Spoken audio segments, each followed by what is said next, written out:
Final boss the rock क्या अगले महीने के 20 सितंबर की पीएलई को आ सकता है या फिर नहीं, क्या इसके चांसेस बनते हैं? डेफिनेटली इसकी बात करेंगे। साथ ही में दोस्तों एक और चीज है, रेसलमेनिया 42 इसके टिकट प्राइस हो चुके लॉन्च, जो सुनकर आप लोग तो भाई डेफिनेटली शॉक होने वाले। इतने महंगे टिकट कर दिए ना, सही में कोई भी नहीं जा पाएंगे इतने महंगे टिकट, सही में इतना महंगा हो चुका है। इसलिए ये पीएलई लास वेगास में फिर से होने वाला है भाई, क्योंकि वहां पे बहुत अमीर लोग रहते हैं, उनके लिए तो भाई सही है, लेकिन इतने $70,000 फर्स्ट रो के लिए, इसके बाद मैं आगे लेके आऊंगा क्या सारी चीजें कहती है।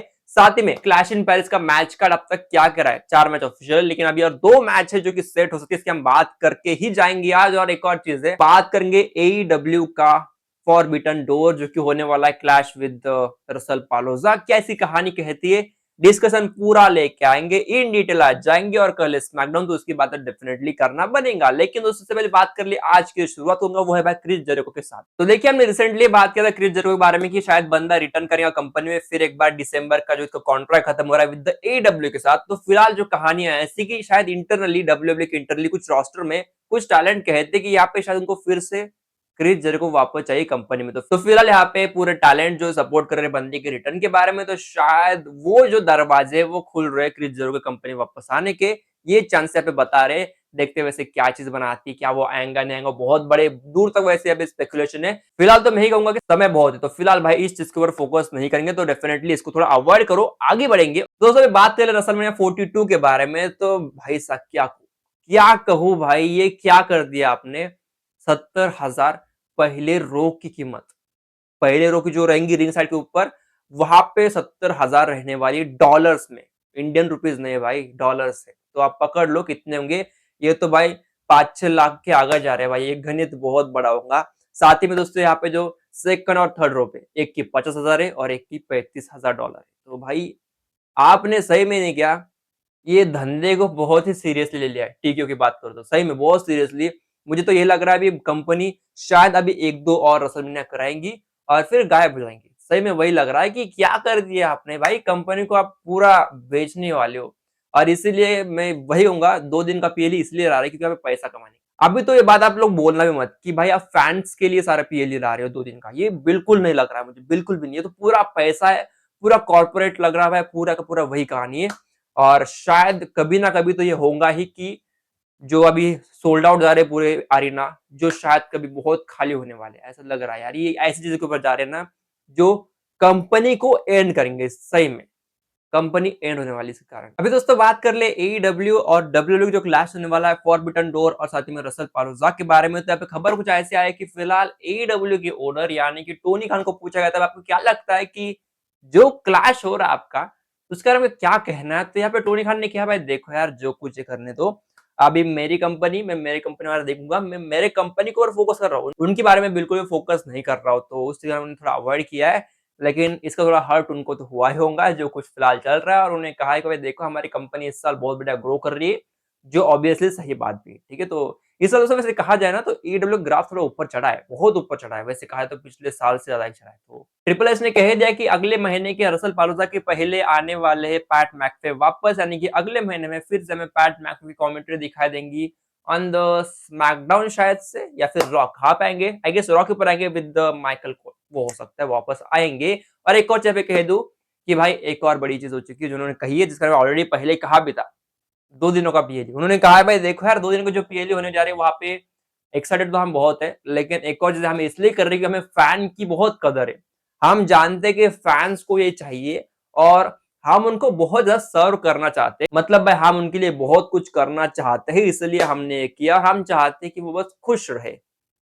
अब दुखी कर रहे हो वैसे कहा जाए तो मैंने ऑलरेडी कहा है, टिकट सेल आपने जो करा के रखा है, बिजनेस ओनली बिजनेस, जो ऑब्वियसली बात है भाई, प्राइमरी तो वही रहता है बिजनेस कराना है, लेकिन थोड़ा बहुत आप अगर कंज्यूमर की पॉइंट ऑफ व्यू से देख रहे होंगे तो भाई उनको भी थोड़ा वो कीमत सही लगनी चाहिए, वही कहूंगा यहाँ पे।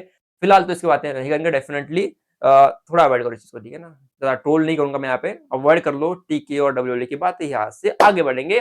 और दोस्तों बात कर लेंगे जो कि है Roman Reigns and Bronson Reed का official graphics, tribal chief versus tribal theme. मैंने आपको ऑलरेडी ये चीज कही थी कि इसका ही मैच होगा और वही मैच है, इस वाले मैच को वही थीम दिया गया है ट्राइबल चीफ और ट्राइबल थीफ के बारे में। वैसे ये चीज मैंने ऑफिशियल मेरे ट्विटर अकाउंट पर डाल दिया, आप जाके देख सकते हो, आपको लिंक नीचे मिल जाएंगी, जाके आप ज्वाइन कर लो। और अगर अभी रोमन की बात निकली है तो एक और चीज जो इसको जुड़ कर आती है वो है ब्रॉन ब्रेकर। अभी जो खबरें आ रही है कि फिलहाल ब्रॉन ब्रेकर को अगला रोमन रिंग्स देखा जा रहा है जॉन सीना ने, ठीक है। और एक मेरे मन में एक सवाल है कि अगर जॉन सीना फिलहाल जा रहे आउट ऑफ द कंपनी तो नेक्स्ट सीना कौन होगा, मतलब नेक्स्ट बिगेस्ट बेबी फेस। जरूर आपका नाम यहाँ पे कोडी रोड्स होगा, लेकिन भाई कोडी कितने साल रहेगा ना, 2 से 4 साल बस।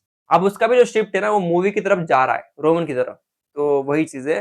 तो आई डोंट नो यहाँ पे क्या चीज है, लेकिन फिलहाल ये लग रहा है कि शायद नया सीना को ढूंढना चाहिए बहुत जल्दी, वो लग रहा है। और Bron Breakker has a Roman rings next, चल भी सकता है, क्या इसकी बात कर ले, लेकिन फिलहाल यही चीजें घूम भी रही है दोस्तों। फिलहाल कहा जाए तो ये बहुत बड़ी खबर है ब्रॉन ब्रेकर के लिए, हैज अ डील कहूंगा, इसका फ्यूचर तो बहुत ब्राइट है यार, वही कहूंगा, इसके बारे में क्या चीज कहूँ। चलो दोस्तों बात कर ले मेरी अंतिम खबर।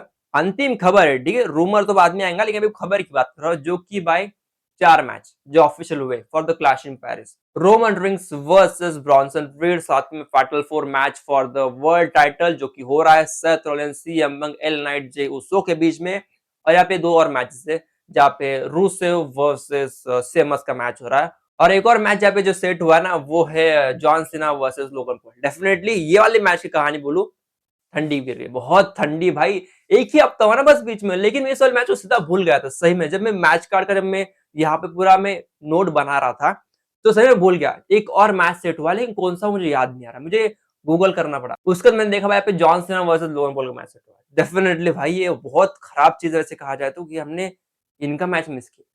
क्यों किया? स्टोरी लाइन बिल्डअप जीरो है डेफिनेटली। और यहाँ पे एक और चीज है, यहाँ पे 2 और मैच ऑफिशियल हो सकते हैं, जिसमें पहला मैच जो रहेगा वो है Solo versus Sami Zayn for the US championship, हो सकता है ऑफिशियल इस स्मैकडाउन के ऊपर। साथ ही में बेकी लिंच वर्सेस निक्की बेला, ये वाला मैच भी हो सकता है फॉर द टाइटल। अब इस पूरे सिनेरियो में देखना, टाइटल शॉट बस एक ही अब तक जो सेट हुआ है 4 मैच में से एक ही मैच जो टाइटल के लिए हो रहा है, तो डेफिनेटली ये बना सकते हैं यहाँ पे चीज होंगी शायद 2 मैच और ऑफिशियल, मिनिमम एक तो होगा भाई जो कि सैमी और सोलो का बनाता है। नहीं तो अगर इस वाले मैच कार्ड में एक भी वुमेन्स का मैच नहीं, तो यहाँ पे बेकी वर्सेस निक्की बेला के चांस बहुत बढ़ चुके हैं, जो कि ऑब्वियस सी बात है, लगभग तय है कि होने वाला है। शायद नेक्स्ट रॉ के ऊपर ऑफिशियल वैसे कर देंगे, ऐसा मैं यहाँ पे फिलहाल होप कर रहा हूँ। ठीक है दोस्तों, आगे बढ़ेंगे, बात कर ले। अभी मेरा आखिरी खबर तो हो चुकी है, अभी आते हैं मेरे रूमर के ऊपर। रूमर भी नहीं कहूंगा, मैं मेरी तरफ से कह रहा हूँ, एज अ फैन कह रहा हूँ। और ये जिसने वो पहले भी कहा था जब ESPN के साथ डील हो रही थी, जब मैंने कह दिया था कि रॉक का अपीयरेंस पहला रसलमेनिया हो सकता है ESPN का। कैसे उससे चांस कैसे बनाते हैं, डेफिनेटली आप सुन लो ये बात कि रॉक का फर्स्ट एवर फील हमेशा लेता है।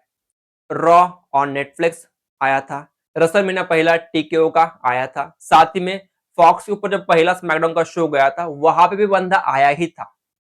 तो अभी अगर पहला पीएलई हो रहा है ESPN का, जो कि बहुत नया पीएलई, और क्योंकि हेड ऑन जा रहा है विद द AEW, तो भाई आना तो इसका बनता है। तो वही चीज यहाँ पे कहूंगा, शायद रॉक का अपीयरेंस एट द रसल पालोजा हो सकता है, होपफुली हो सकता है। अगर वो आ रहा है तो यहाँ पे कोडी तो है नहीं, और साथ ही में यहाँ पे रोमन का तो एंगल तो बनता है नहीं, तो यहाँ पे बस एक ही एंगल बचता है जो कि जॉन सीना बन सकता है। क्योंकि दोस्तों जॉन सीना ने यहाँ पे बिट्रेल किया है, डेफिनेटली बिट्रेल किया है, तो लग रहा है कि ये बनाएगा जॉन सीना और ब्रॉक लेसनर के मैच के बीच में ये आ सकता है, और कुछ कहानी बनाएंगे डेफिनेटली। शायद से सेल सोल वाली जो बात होंगी वो शायद से यहाँ पे बढ़िया सी और ट्रेजेडी बढ़ाएंगे। तो देखते हैं क्या जिसमें बनती है, डेफिनेटली इंटरेस्टिंग रहेगा कि रॉक आते भी है या नहीं। लेकिन फिलहाल ये कहानी मुझे लग रहा है कि मजेदार रहेगी अगर रॉक आ रहा होगा, तो मैं चाहूंगा रॉक आएंगे तो शायद सर्वाइवर सीरीज में, या फिर बंदी की एंड की मैच इन द December 13 वहां पे कुछ बेहतरीन बना के देंगे। देखते हैं इससे क्या चीज बनती है। फिलहाल इस वीडियो में ही रुकता, तो मिलते हैं कल, और कल आएंगे with one more interesting angle, क्या बनाता है रेसलिंग के बारे में। और कल है भाई डेफिनेटली स्मैकडाउन, तो उसकी बात लेके ही आएंगे। स्मैकडाउन हमेशा थोड़ा बहुत बोर जा रहा है, देखते क्या चीज बनाते हैं 2 घंटे के शो में। तो रुकते पे स्टे ट्यून, आते हैं कल, तब तक के दोस्तों बाय।